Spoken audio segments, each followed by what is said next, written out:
DealSource.tech is your #1 source for daily tech deals for all of US, UK, and Canada. All of the deals are handpicked and updated daily, so if you guys are interested in saving time and money, then just bookmark the website and feel free to check back whenever you want. There are always new deals getting added every day. I'll drop a link to the website down below.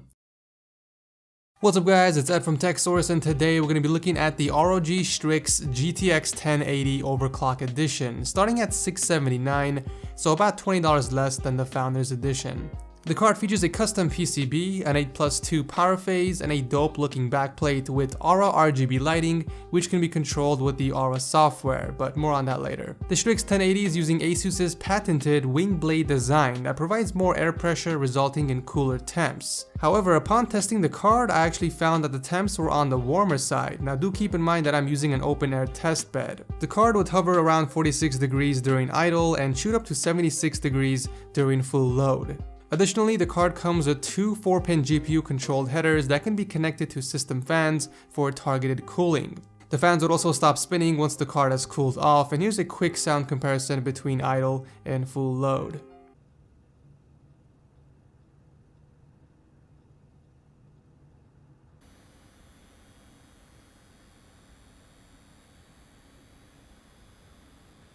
So the STRIX 1080 comes out of the box with a 1936 MHz boost clock in overclocking mode and 1898 in gaming mode. In terms of power, you will need a 6 and 8-pin PCI connector to juice up this bad boy, and a 500 watt power supply, because even during full load, the whole system managed to peak at only 350 watts. However, I would recommend going with a 600 or 650 watt power supply to future-proof your build in case you do decide to add or upgrade parts later on. Now let's take a look at the design. First off, this is a very large GPU. It's both wider and longer than the Founders Edition, measuring almost 12 inches in length and 5.28 inches in width. This may be an issue in smaller form factor cases that include hard drive cages, so that's something to keep in mind. I am, however, happy to see a neutral black color scheme on the card, which will make it a great choice in any build. The backplate especially is something I really like on the GPU, with those subtle gray markings across the surface and ROG logo, which by the way lights up. As mentioned before, the card features RGB lighting, which can be controlled with the Aura software. Through here, you can give the GPU a static color or choose from one of the few effects they have listed. Now, although I do like RGB lighting on GPUs since it helps keep the overall color scheme inside a PC consistent, I would have loved to see it perfected. Oftentimes, the brightness level is not consistent across the card. If you pay attention to the lights, you can see that the right side of the card is a lot brighter than the left. Obviously, this isn't a big deal since most of the time the card is facing down inside a case anyways. In the end, the backplate is what's visible most of the time, and having a logo that lights up is pretty badass. Another minor thing I noticed was the side of the GPU. Now first off, I want to say that I love the small ROG text that's not all up in your face like some of the other cards I reviewed on the channel. However, I would have loved to see more of the heatsink covered with the plastic cover. I'm not sure if ASUS did this on purpose to allow the heat to escape from the sides, but it's something worth noting. Again, I'm just nitpicking here based on my personal preference. I'm sure most people don't care about these minor things anyways. And finally, for the ports, we have two HDMI 2.0, two DisplayPort 1.4, and one dual-link DVI. But enough about that, let's take a look at how it performs in gaming. Now, since the STRIX GTX 1080 comes in two modes, I'm going to run the benchmarks in overclock mode for the best performance.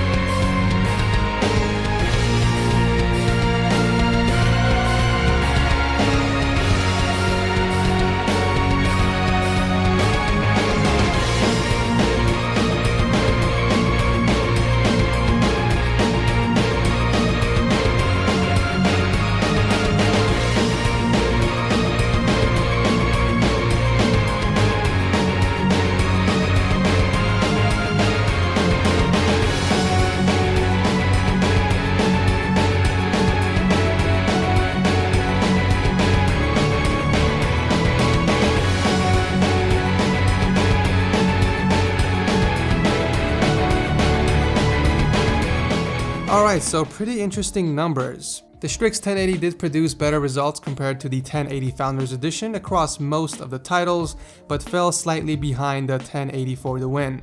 However, the difference was marginal and shouldn't be a deal breaker. When it came to overclocking, I managed to squeeze out an additional 75 MHz for a total boost clock of 2038 and an extra 500 MHz for a total of 11,000. Not bad. When it comes to gaming, I did see some healthy numbers. Some games got a nice FPS boost, while others not so much.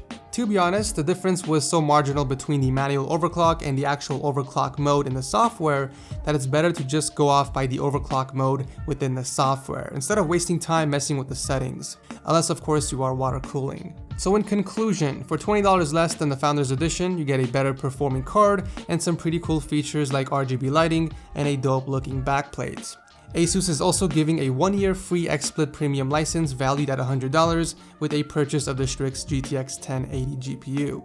In the end, the performance difference between the Strix and the FTW are marginal, and it really comes down to personal preference, basically which card design and features you like best. But that will do it for my video. If you guys are interested in picking up the ROG Strix 1080 Overclock Edition, then I'll drop a link to it down below for you. But if you guys enjoyed the video and want to see coverage on the Strix 1070, then be sure to leave a like. Thanks again for watching, and I will see you in the next video.